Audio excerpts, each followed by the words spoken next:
আরজি কর medical college এবং হাসপাতালে নিহত চিকিৎসকের হত্যাকাণ্ডের প্রতিবাদে ফুঁসছে গোটা রাজ্য। এবার এই আবহের মাঝে নির্যাতিতার বাড়িতে সরাসরি দেখা করতে এলেন রাজ্যপাল সিভি আনন্দ বোস। গতকাল নির্যাতিতার পরিবারের সাথে ভিডিও কলে কথাও বলেছিলেন রাজ্যপাল নিজে। কোন রকম আইনি সহযোগিতা লাগলেও সেক্ষেত্রে সহযোগিতার হাত বাড়িয়ে দেওয়ার আশ্বাসও দিয়েছেন তিনি। তার দুজন প্রতিনিধিকে পাঠিয়েছিলেন গতকাল নির্যাতিতার বাড়িতে, আজ সরাসরি নিজেই এলেন সেইখানে। গতকাল রাজভবনে মোবাইল কন্ট্রোল রুম খুলেন রাজ্যপাল, যেখানে প্রায় প্রথম কলটাই নির্যাতিতার বাবাকে করেছিলেন, আর তার পাশে থাকার বার্তা তিনি স্বয়ং নিজেই দিয়েছিলেন। এমনকি গতকাল তিনি কলে কথা বলে সরাসরি নির্যাতিতার পরিবারকে জানিয়েছিলেন বাড়িতে আসতে চান তিনি। আর আজ সেই মতো কিছুক্ষণ আগে একদম সশরীরে নির্যাতিতার বাড়িতে পৌঁছন তিনি।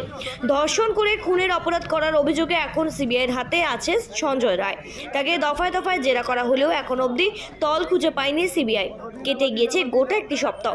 সিবিআই অফিসাররা এখনও তার নতুন করে এই ঘটনার সাথে অভিযুক্ত হিসেবে কাউকে গ্রেপ্তার করতে পারেনি, যা নিয়ে আগামীকাল সুপ্রিম কোর্টে তদন্তের স্ট্যাটাস রিপোর্ট দিতে হবে সিবিআইকে।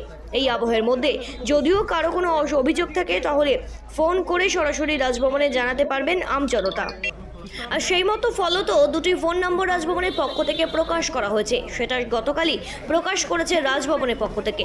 সে বিষয়ে নির্যাতিতার পরিবারকে পাশে থাকার আশ্বাসও দেন রাজ্যপাল সিভি আনন্দ বোস নিজে গতকাল যখন তিনি ফোন করেছিলেন তখন। আর আজ তিনি নিজেই নির্যাতিতার বাড়িতে এলেন এবং পরিবারের সাথে কথাও বলেন তিনি।